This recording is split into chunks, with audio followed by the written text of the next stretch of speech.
Hey guys, we are going to talk today about 4 mindset shifts you need in order to grow your wellness coaching business. Hello, I'm Natalie Jensitz. Each week I bring to you a different topic that is related to marketing and copywriting for your wellness coaching business so that you can get it up and running, or if you've been doing it for a while and you need to kind of relaunch and get a new start, then this will also help you because it's going through a methodical approach to getting the word out about your business and helping you take the right steps to do that without getting overwhelmed. I'd like to keep things simple, and you'll realize that the more that you watch of the things that I provide. Keep it as simple as possible, obliterate the overwhelm, and just do what you need to do without getting down all the rabbit holes. So what I've been talking about the past few weeks has been strategy pieces like your elevator pitch and your ideal client. And these are critical steps if you want to get off to a solid start versus just kind of floundering around, doing more trial and error than you might need to do, and getting probably much more frustrated than you care to do. And there's a lot that goes into copywriting. It's not just simply mastering words. So these strategy pieces are so critical because I've mentioned before, you can write great copy, but if it's not on point and strategically done, it's not likely to get you the clients that you want. So that said, in the past, experienced a lot of mindset blocks come up. Once you've been working on your strategy and you feel like you've got some momentum and you're really feeling more confident, that's when Satan, the imposter, the enemy, comes in and starts throwing lies at you, and you get discouraged and start second guessing yourself. I want to nix that and not let that happen to you. So let's start talking about these 4 mindset shifts that come up and then how to shift those. The first one is to treat your business like a business.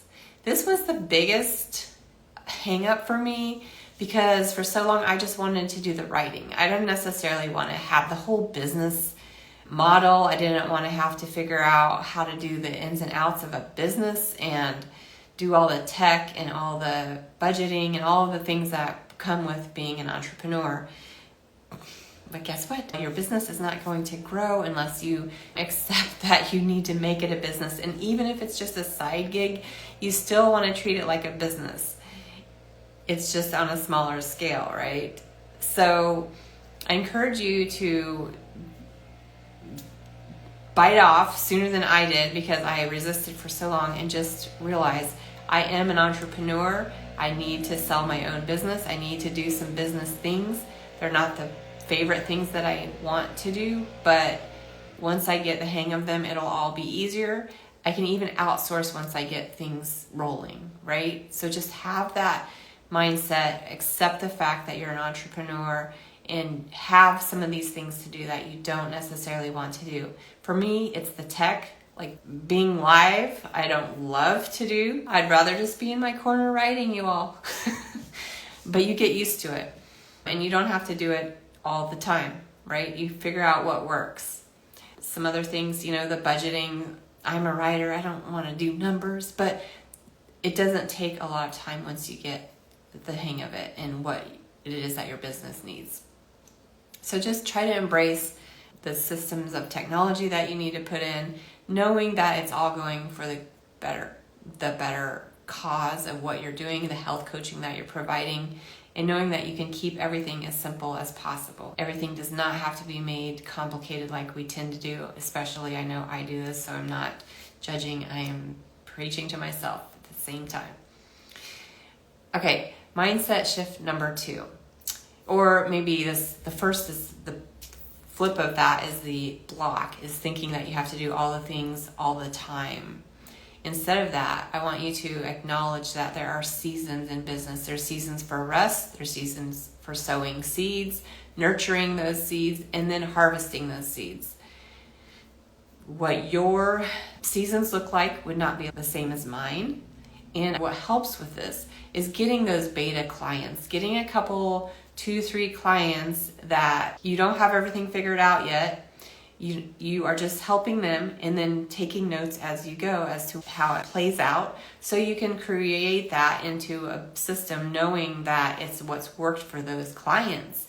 And then you can make it better from that point, knowing that it worked the first time with those people, and you'll learn some things to tweak that you need to change, maybe change the order of, add some things to, subtract some things from, simplify.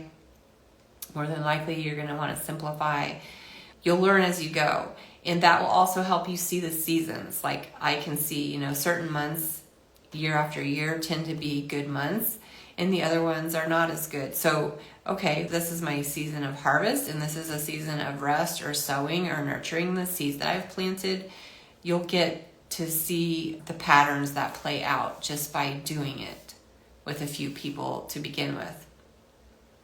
Now, I'm not an expert on the seasons. There's no length per se that is right for everybody. I listened to this podcast by Cassie Kitzmiller, which is where I heard about seasons in business, and look her up, Christian Women's Business Builders podcast.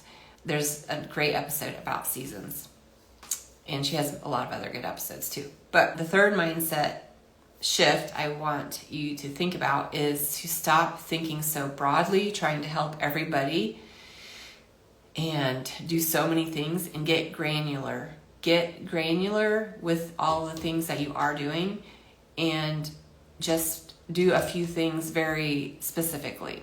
So this is going to apply to your ideal client, getting to know that person very well, getting very specific with your elevator pitch, step 1, not just the 30-second elevator pitch. Let's get your 10-word elevator pitch for the online world. When you are doing your time management things, your tasks, is this time slot, when you say for social media engagement, is that for making comments on people's posts? Or is that for sending DMs? If it's for sending DMs, is it for sending DMs to new people or to old contacts and reconnecting? When you start dissecting things into those details, you'll be more intentional with your time, and you'll be able to check the right boxes. Because what I've found is, if I just say, okay, today I'm spending some time on social media, I might comment on some people's posts, but then I'm not really engaging in any new conversations in the DMs, or I'm not nurturing in my season of nurturing. I'm not nurturing the relationships that I already have by commenting in DMs or commenting on my connections posts. So when you start really getting granular and detailed with what you want to do in your tasks, then you get more momentum, you get more leverage, things start to move more. This is also applicable to developing a course or a group program. Again, I really strongly encourage you to just get a few clients first, and don't create this huge program and spend all this time putting the content together when you don't know if it is going to work. You might know in your mind that it works as far as it gets results, but you may find out that you need to reorder some things like I mentioned, or just change things up a bit, and you don't want to have to redo the whole thing because you were too eager to get it out there before testing it and really fleshing it out a little bit more. So getting granular is the third thing. And the fourth thing, which is very important, which you probably tell your clients this too and work with this on their mindset, is embrace imperfection, right? Do not try to be perfectionist. It does not do anything besides slow you down or completely stop you. If I wanted to be perfect, I would not have done this live right now because the lawn people are at the next house over.